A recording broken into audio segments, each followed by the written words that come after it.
yes. Oh, that was so awesome. That was so awesome. I'm seeing your comments, and I'm seeing that y'all really felt the vibe and the love. Oh my God, there's so much love in that video, and there's so much love in just the how we came together. It brings back so many memories for me personally of the nights of the three of us rehearsing, and Frank holding us down on Sundays. Frank was the whole band. He was the CSC band, and it's beautiful to take a look back, but more importantly, to tap into that vibration that Luther Vandross just tapped into so easily and effortlessly, where he was really able to capture a feeling, put it into song, put it into lyric that we get to still enjoy today and feast on today. Well, hello, happy Sunday.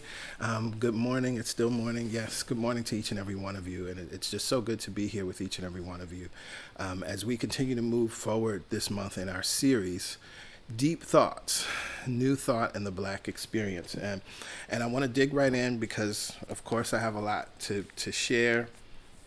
And we're going to just look at some more goodness, really picking up in some ways from where we left off last week. Last week, my sermon topic was Be Here Now. And one of the first things that was important in that series was really creating a historical framework to understand how particularly Black people in America have come to New Thought. And what's important is that to understand that Black people did not just adapt New Thought principles, but merge New Thought principles and metaphysical teachings and principles with Black church religious practices and African spirituality. And so that's always been the truth of the Black experience with New Thought and with metaphysical principles. Also, the other idea that the early progenitors of what Kate Bowler calls the metaphysical gospel did not divorce themselves from the problems of the world. And so while there were different approaches, you find that there were real tangible results and real things that these metaphysical principles were being applied to, what was going on in terms of systemic racism, white supremacy, and disenfranchisement. And then finally, we looked at, I critiqued, if you will, a post from a teacher, Dr. Lissa Rankin, as she believes and shared that Be Here Now is problematic for Black people. And she used the example of why Be Here Now would not be appropriate for a Black man who was pulled over by the police. I, of course, hold a different point of view, and it has everything to do with how we as Black people make use of New Thought and metaphysical principles, which is something that she doesn't have access to. It's something she doesn't understand. It is something she can learn, right? It is something that she can come to understand. And so this week, as I was preparing today's sermon, I was reminded of a very pivotal moment in my life. And sometimes you don't realize how pivotal certain moments are in your life until you're 20 years out, 10 years out. But I was taken back in my mind to the summer of 1990. Now, why was that pivotal? Well, I was 13, turned 14 that summer, and in that fall, I would be beginning high school. So it's a very, very important time period, right? And kind of one of those life markers. And I also remember it was an interesting time because that summer we moved into a new home. Right? My parents had just bought a new house that summer, and we were preparing to move. And I just remember there being a lot of activity that summer. Summers were always significant to me because it's also my birthdays happened in the summer. And I remember my dad taking some time to sit down and talk. And he was saying that there was something he wanted to share with me, something that he called the principles. He said, I may not become a wealthy man, and I may not be able to pass wealth on to you, but this that I give you now, is worth more than gold, and you can use to create success and create wealth in your life. He went on to say that every successful person, anybody you could ever think of in any area of life, they understand and apply these principles. And I remember specifically he named successful black people. He named people like Oprah Winfrey understand these things that I'm about to tell you. He named, it was 1990, he named Bill Cosby, right, as someone, because of course at that time he was considered a symbol of success across many different areas of life. And he began to share with me essentially the principles of manifestation. He began to share with me the principles of the law of attraction. That's not what he called it. But he began to teach me about how, about holding an idea in mind and seeing it before you see it, right? And living in the place of it being done. He also shared this with my sister, and it was interesting because he shared it with us separately. But my sister and I began to talk about it, and because he's our dad and we love him and we trust him, we took his wisdom at face value. And so that summer, we began to practice it.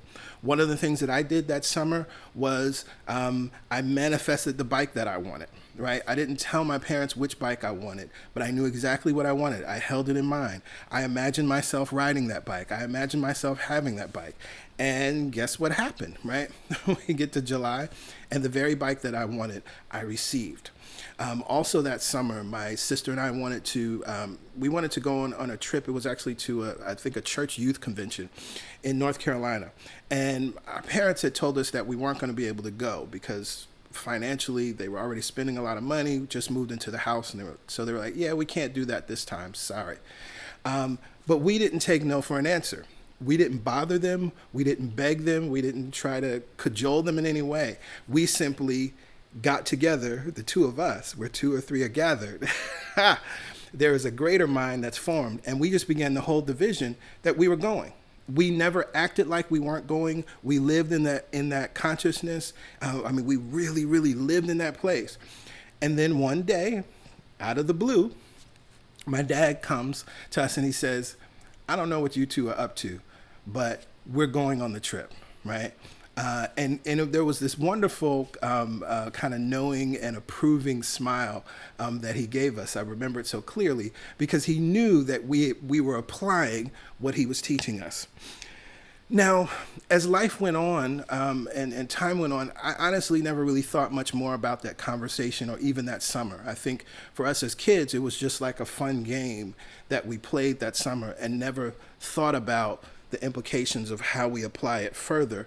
But I do understand and can see how the seeds that my dad planted in us through that conversation of the principles, how it actually outpictured in our lives and outpictured with us having a level of confidence and a level of expectation about our success and about our future that felt sort of automatic. But truly, I didn't really understand what he told me, and that conversation didn't viscerally come back to my mind until I had entered my 30s. And what's interesting to me is when I look back, my dad was 35 in 1990. So he's in his 30s sharing this wisdom with me at that time. And for me, it wasn't until I reached my 30s that conversation came back to me viscerally and I started to connect a bunch of dots, right? And then I started to understand metaphysically what was going on. And I began to understand that these were new thought principles. And as I shared with you, he was very specific. He was very specific in naming black celebrities, in naming black luminaries, and naming black genius and black thinkers who understood these principles. And I know that wasn't by accident. Now, in the book, Occult America, which I referred to last week by Mitch Horowitz, which, by the way, if you check out the interview, and I think it is on YouTube, on our YouTube channel, I share part of that story in my interview with Mitch on his show, One Simple Idea. And in his book, Occult America, one of the things that he's demonstrating and really proving is that new thought and metaphysical ideas pervade every aspect of society, right? And they're sort of just right there, hidden in plain sight. I shared last week about Marcus Garvey, and I want to share a little bit more directly from the book because I think it's so powerful to understand that Marcus Garvey was operating from a clear unity of new thought, metaphysical principles, and applying that to the politics and the experience of black people. Always think yourself a perfect being, Garvey told followers, and be satisfied with yourself. His philosophy of faith in self and perpetual self-improvement formed Garvey's deepest appeal.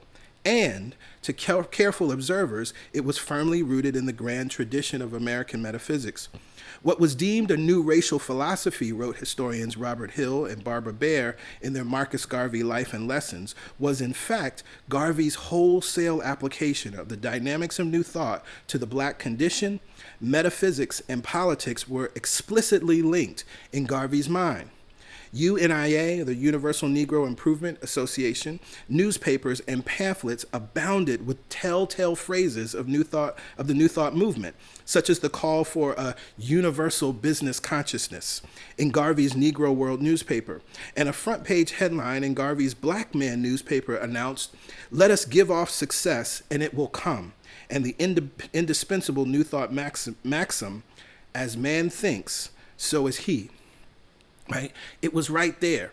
And so for me, one of the interesting and fascinating things about the New Thought movement is this very thing of how New Thought pervades society, that the spiritual philosophy is always hidden in plain sight and easily identifiable to those of us who study and embrace this philosophy.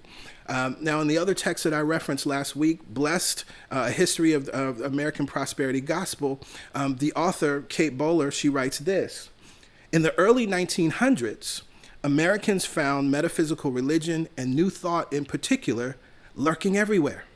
In Broadway plays, best-selling books, street corner success manuals, and the advice husbands heard from their wives when they looked up from Good Housekeeping magazine.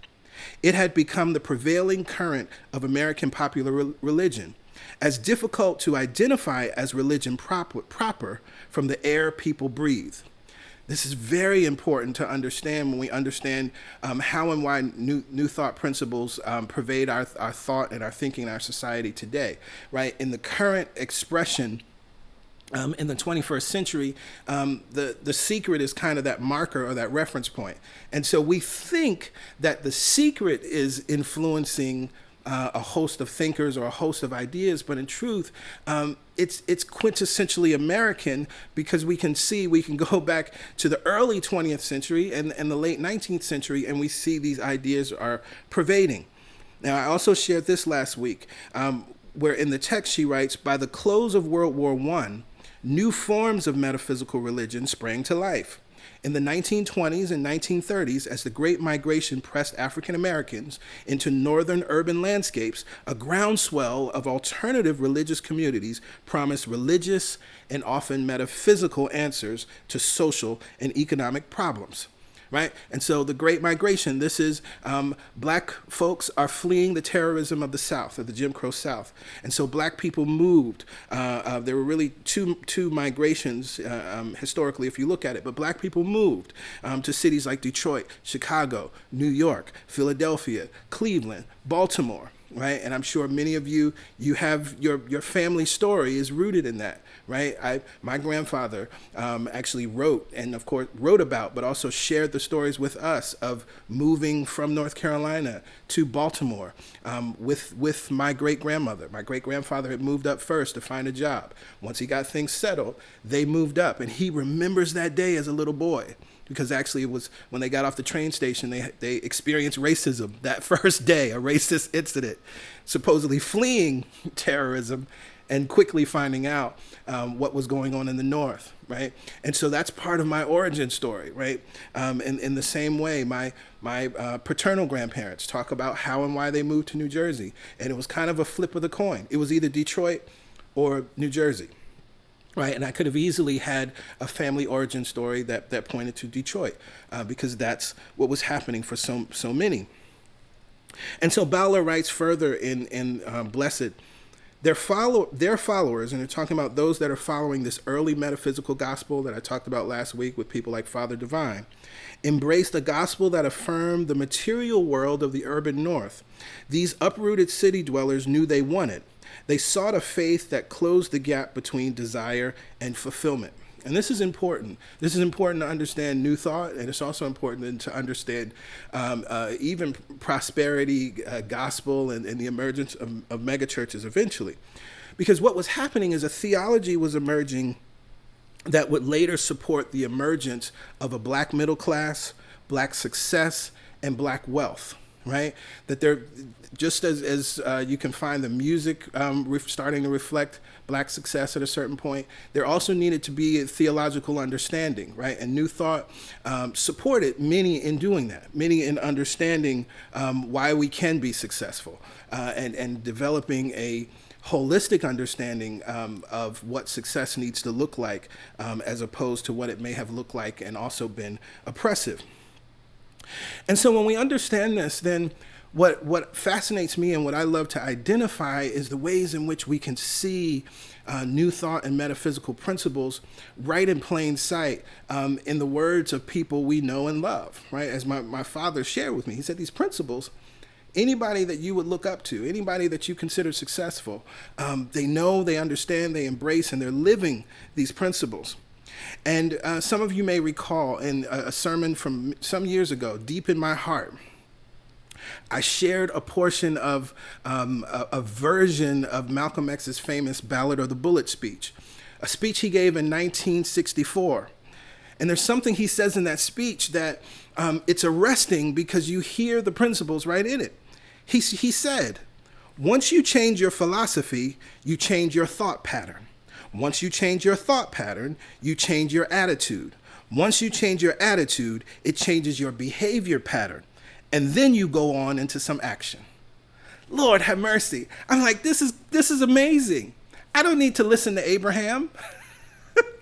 Malcolm X just gave us the formula, right? Malcolm X is showing us the creative process and understanding how it works, what it is, what it does, and how it works. That it starts in mind, that there has to be a thinking process, that there has to be a basis, just a philosophy, right, that we're pulling from, that we're culling from. What do I know to be true, right? That's your philosophy. And out of that changes your thought pattern, because if that's my philosophy and that's what I know to be true, then that's what I think about. That's what I focus on. That becomes my belief pattern. That becomes the things that I write about. That becomes the things that I talk about. That becomes the types of ideas that I hang around. Because, I love to say that so often other teachers say that, the 5 people you hang around will reflect the success that you'll have in your life. But before we get into the bodies we hang around, it's the 5 ideas that you hang out with. What are the 5 ideas that you're hanging out with? That's what Malcolm X is reminding us here. We got to change our philosophy. When we change our philosophy, that changes our thought pattern. The 5 ideas we hang out with. Once you change your thought pattern, it changes your attitude. It begins to change the way you treat people. It begins to change the way you treat yourself. It begins to change the way you interpret the events that are happening in your life. Once you change your attitude, it changes your behavior. Then what you do even in your body, how you speak to people, begins to change. Where you go begins to change. And then he says, and then you go on into some action. Right? And we understand it's something that we teach so often that what we're interested in is inspired action. But you got to take mental action before you can get to inspired action. And so often, as we hear in the modern day, so many personal development and self-help folks are always saying, take action, take action, take action. Start now, do it now, do it now. But they're missing the whole boat. They're missing the change your philosophy, which changes your thought pattern. Change your thought pattern changes your attitude. Your attitude changes your behavior pattern. And then you act. Right? It's another way of also talking about plant the seed in order to get the tree and the fruit. Right?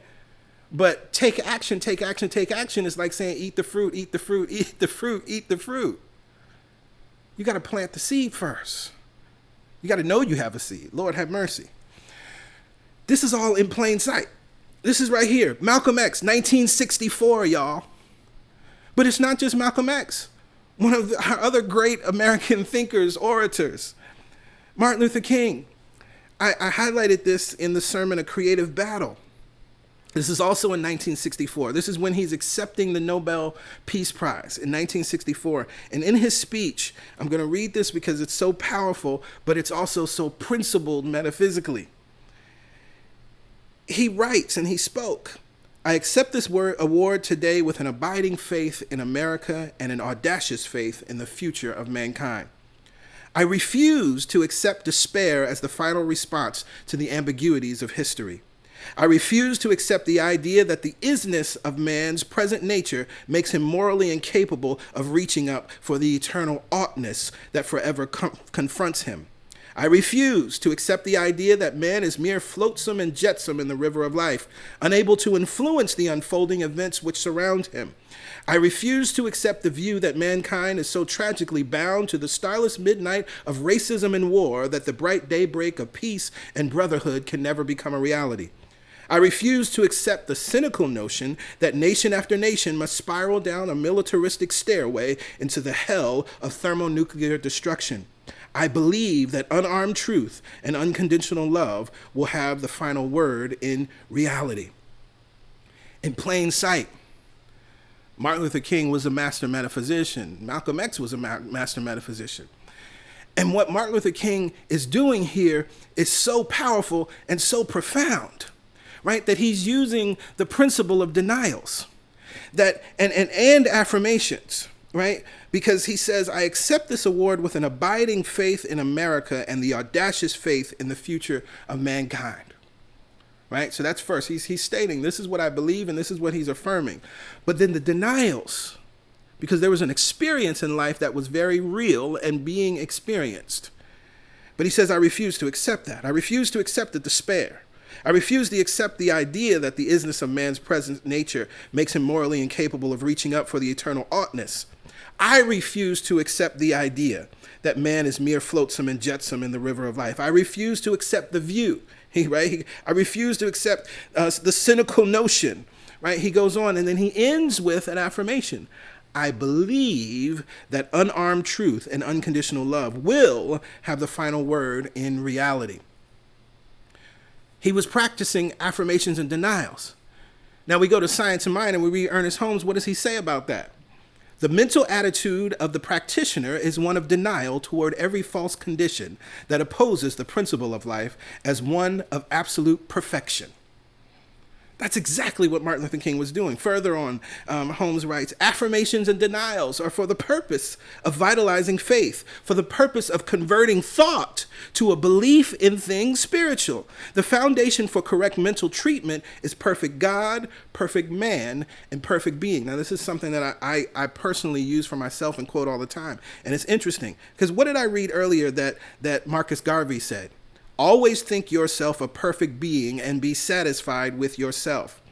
And Ernest Holmes writes, the foundation for correct mental treatment is perfect God, perfect man, and perfect being. You ain't got to read Ernest Holmes. Marcus Garvey already said it. You can accept that truth from Marcus Garvey, make that the truth of your life, make that your new thought pattern, make that your new attitude, and live from it.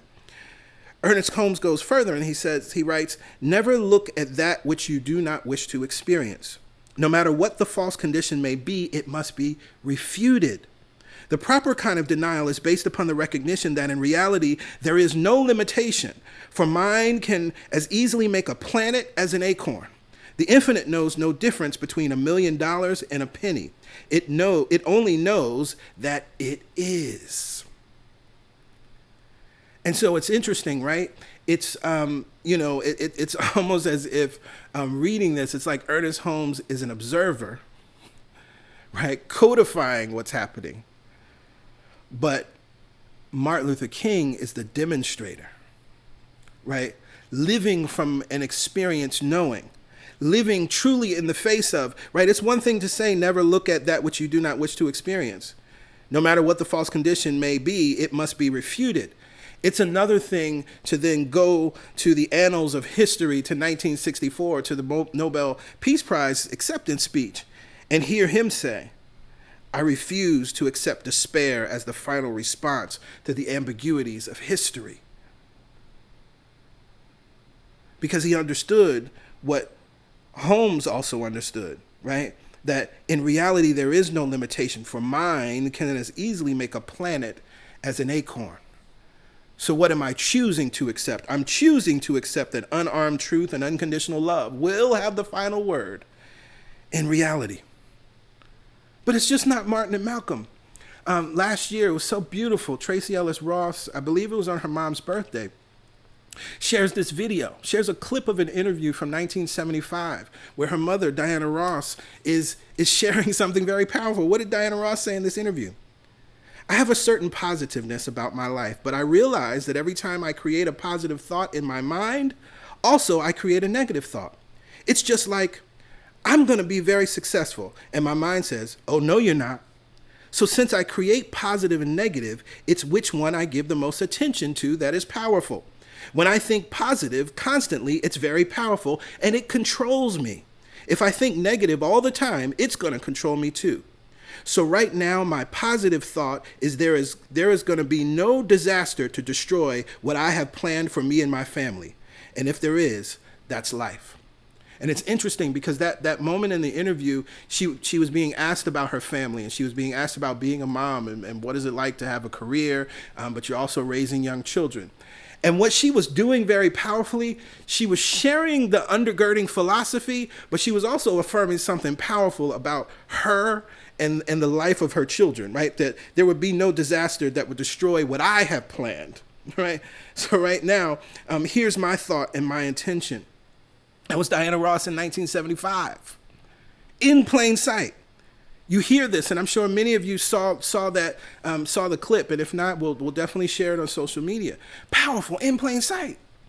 And then one of my favorite moments is in 1986. Oprah Winfrey, as my dad referred me to Oprah Winfrey in 1990.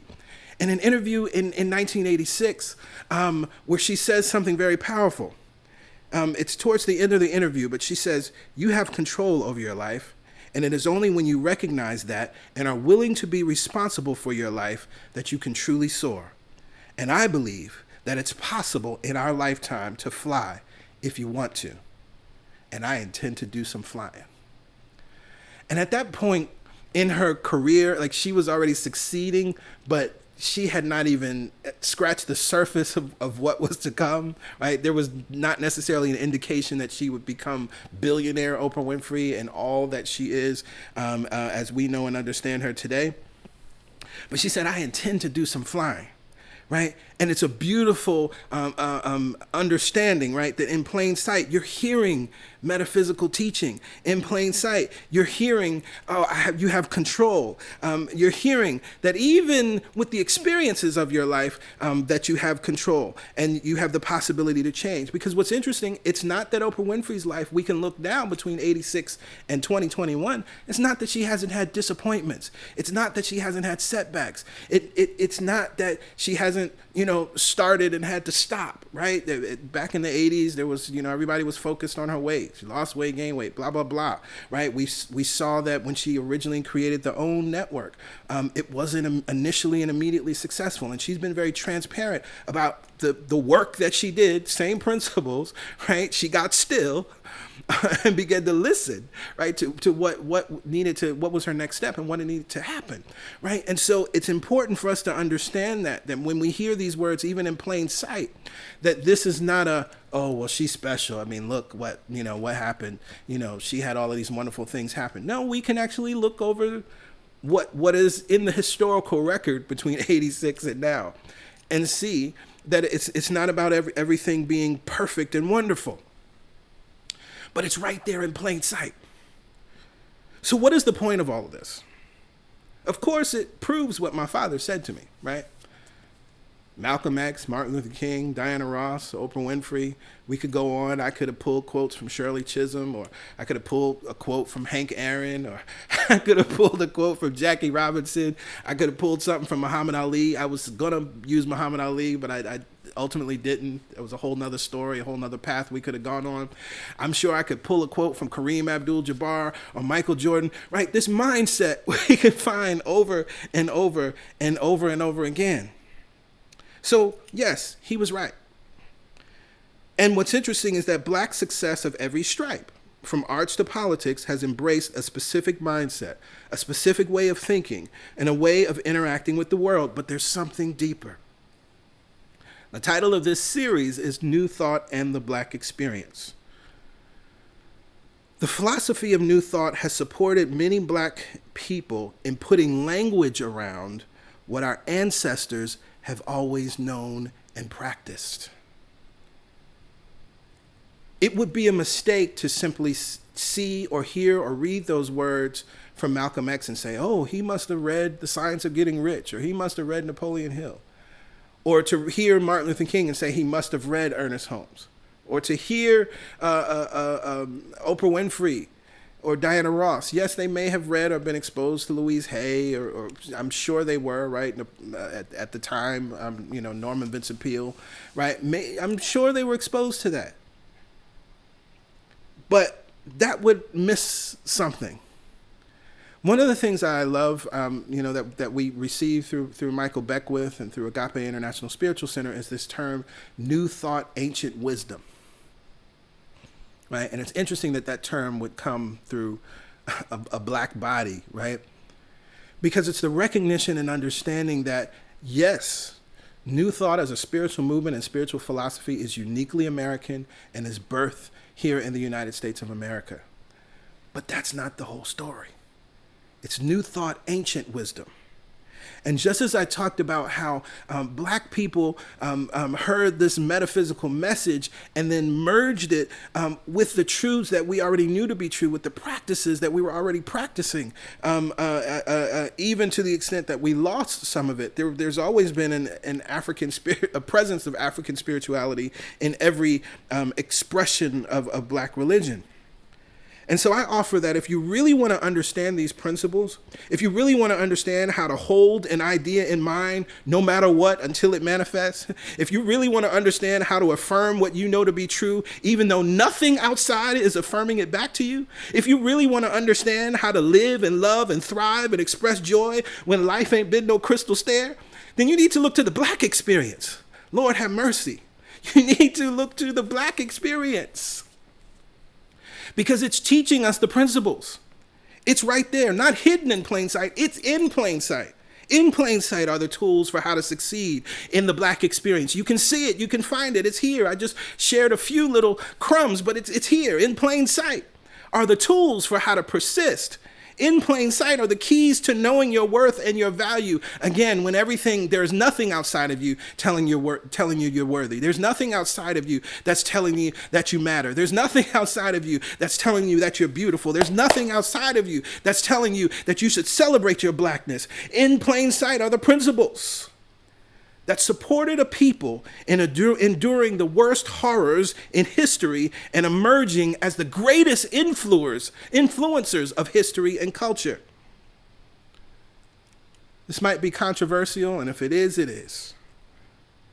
But I believe that the white men who have written most of the New Thought and self-help texts that I have quoted, that we read, that we study, there was an important piece missing from those texts. There's a preface. And somewhere in consciousness it exists, but it never made it to the page. And I believe that if that preface was returned to those books, it would say something like this. Please note, before you read this text, please consider that I am a white man in the United States of America. Because of this, I have been afforded privileges that I did not earn or ask for. While the principles in this book are true, by default, I am operating with a head start and a leg up. Everything you read here must be considered and studied with that in mind. I'm not disparaging those brothers. I appreciate the wisdom. But in the same way that I approach my study of biblical scripture with a preface, that everything that I'm reading here, I got to understand who wrote it and what was the power structure and what are the ways that the voices of women were canceled or silenced, right? What are the ways in which actually the writers were writing for the king? They were writing for the power. So that's why it makes the king look good. I need to understand that, right? So let's be clear. I'm saying that we have to study from this perspective. A lot of these men, these white men were writing, there's nothing that's stopping you from achieving, right? It's just a thought away, right? It's like, well, dude, you're a white man in the United States of America.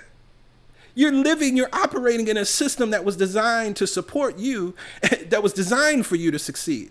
So maybe you don't really know if these principles work. But I bet you black people know that these principles work. And so in plain sight, we find this wisdom.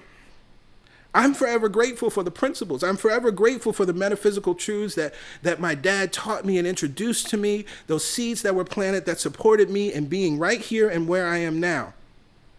I'm also grateful that in that moment, he did not center it through the lens of white success or white male success or white male wisdom, but he centered it in the experience and expression of black people. And so I believe that there is something much more powerful in learning and gleaning these truths through the life and practices of black people than can ever be gleaned or experienced through the experience and expression of white bodies in the United States of America. And I'm specifically focused because, again, New Thought is a uniquely American spiritual philosophy, movement, and expression. But what I also know to be true is that there is a people that lives in this presence. You know, I got to say this. It's something that's been so very frustrating to me over the past few months. We all love and celebrate Stacey Abrams and our sister Latasha and all of the powerful black women in Georgia that organized and as a result of their work, 10 years of work, by the way, Georgia turns blue, right? And we put 2 Democratic senators in the Senate. Powerful. But do you understand how that happened on the level of consciousness, right? Do you understand that the only way how come nobody else is out here flipping states blue? But see, it's that consciousness that came through these black bodies that is not just about what's in a book. It's not just about what somebody wrote or what they read. But see, this new thought in the black experience has always been practicing these principles. Again, you want to understand how to hold an idea in mind? Right? You want to understand how to hold an idea in mind? In a state and in a condition where, you know, disenfranchisement, like that word doesn't even fully describe all of the things that have happened to keep black people from voting. But yet the ability to continue to hold no matter what, the ability also, because Stacey Abrams, God bless her, right? She lives in this place of kindness, right? She lives in this place, she's not swayed. You can say whatever you want. Like she's still clear about what needs to happen and what's gonna happen. And that's the same consciousness that we teach we must apply to whatever the goal or the vision is for our individual lives. That's the same type of consciousness. That's the same type of persistence, right? That's the same type of resilience. But at the same time, the other opportunity for us, for those of us who are metaphysicians, is to imagine a world where that ain't even necessary. I almost cussed. Can we do that too? Right? We want to celebrate Stacey, and that's wonderful, and we want to make her into our latest, greatest heroine. But can we imagine a world where that's not even necessary? That she can use her consciousness and her ability to hold an idea in mind for something else. But as we recognize this to be true, as we recognize what's going on, as we recognize that she's embodying the principles and teaching it to us in real time, I'd rather learn from her than the words of a white man who walked into a world with privilege. I'm not saying that we should never read those words. Please hear me. I don't know if somebody's going to clip this and edit it out, right? I'm not saying that those words are not valuable. I will continue to read Napoleon Hill and continue to reference him in certain points and in ways. Right? The principles are true. But it's time for us to be holistic in the way that we look at it. And when we have to consider who the authors are. We have to consider the world that they entered. We have to consider the way in which the system was designed for their success. You know, there are many people that attribute, unfortunately, Trump's acquittal to New Thought principles. The power of positive thinking, that he held an idea in mind. right? It's dark side thinking and it's magical thinking.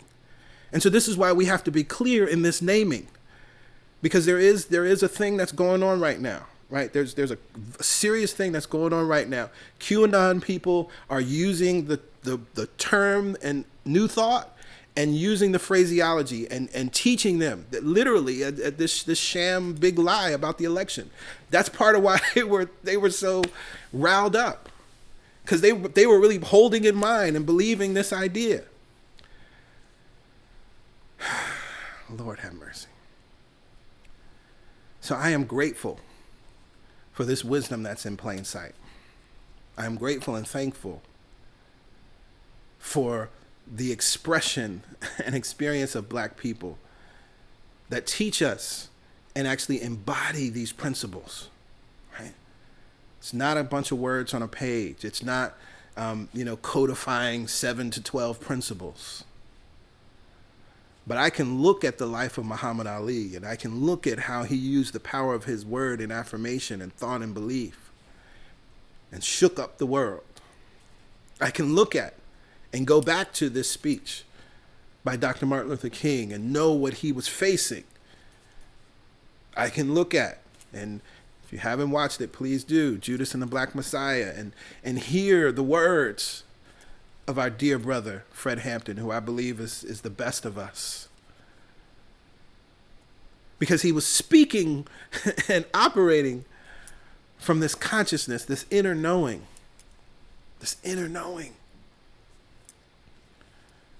And that doesn't just come from a book. That doesn't come from reading about principles and philosophy. But it comes from living it. And so with that, I invite everybody to take a deep breath in. And exhale. And we breathe in. And we breathe out. There is one mind, one power, one presence. It is working in all, through all, and as all. There is one life, and that life is my life now. That life is your life now. That life is God life. It is the life of Mother, Father, God, and is expressing in, through, and as all things that have being and beingness. And I know that God, all of God, is right here, right now. I know that wisdom and intelligence and power and goodness, it is right here, right now.